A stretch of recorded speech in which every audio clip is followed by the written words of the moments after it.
think it's fair to say that the word venerable goes together with Raleigh when you're talking about the bike business. We're here with Mark Lansat. He's with Raleigh Bikes USA. Let's talk about the new stuff you have. All right. Well, we got one of the new bikes that we're introducing this year is the Tamland. The Tamland is a gravel-specific race bike. Gravel racing is relatively new. They're long-distance events where people will go out on gravel roads and do 100 miles plus. We do a lot of cyclocross bikes, and when we looked at gravel, we figured that, we could just take a cyclocross bike and change it. But when we attended a few of the events, we found out that we had to make additional changes.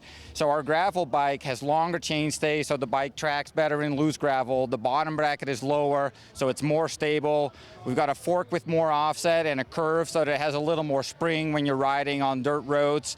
The head tube is a little taller, so you're comfortable on super long rides. These events are often more than 100 miles. We've got pinner seat stays, and we've got really skinny dropouts. That actually adds vertical compliance, so you can stay comfortable when you're doing that 100-miler.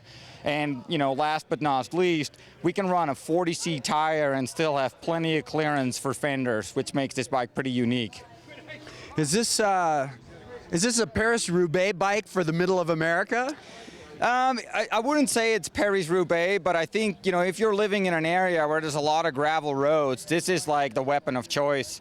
There's a lot of people live around areas where there's a lot of gravel, and there's just not a good tool to go out on those roads yet.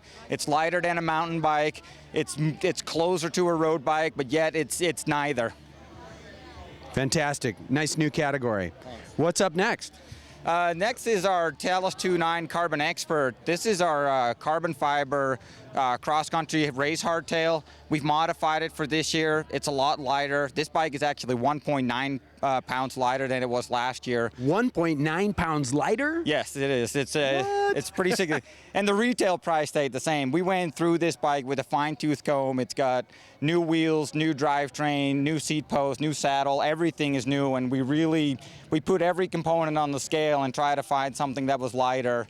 It's a cross-country specific geometry. This one is a 29er, and some of them get really long, and so we have an actual curved C-tube, and the curved C-tube allows you to shorten up the rear end, which shortens up the wheelbase, so the 29er feels more like a 26er. It's really quick and agile and nimble on the trails. I think that's the most impressive statistic that I've heard at dealer camp this year, to have a weight reduction of that magnitude. Yeah, we did our dealer launch yesterday, and we had a standing ovation when we announced that it was 1.9 pounds lighter than the current bike that's sitting on the showroom floor. Nicely done. Let's take a look at this, dare I say, cute ride over here.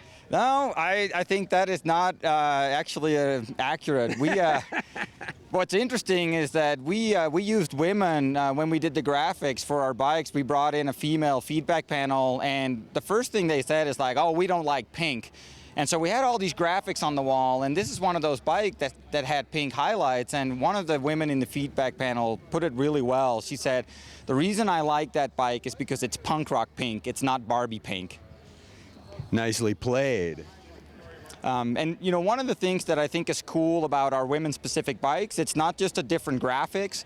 We actually work with a fitting expert. His name is Michael Sylvester from Portland, and he gave us a lot of fitting data from women. So we have a very large database with female fittings, and we use those female fittings to develop the geometry for our bike so that we can ensure that when women get on this bike, they have a really good fit, and it's made for them specifically.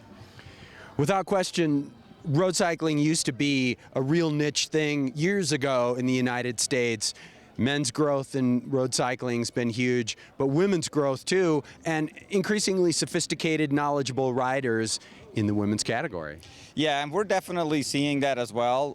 We started doing women-specific road bikes about 4 years ago, and it has grown tremendously. In the first year, it was a very small percentage of our sales, and as of this year, we think that the women-specific road bikes is going to represent probably 30 to 35% of our sales. That's impressive. Do you see it going continually higher from there? Yeah, absolutely. In our cyclocross range, we have a women's-specific cyclocross bike, and we are one of the few companies in the United States that has a women's-specific cross bike, and there we're seeing a 50-50 split between the men's model and the women's model. Fantastic. Mark, tell folks where they can find out more online about all of these fantastic bikes. Our website is RaleighUSA.com. Mark, thanks for your time. Thank you very much. much. Have a great Dealer Camp 2014. Terry, have a good day. Thank you. Thank you.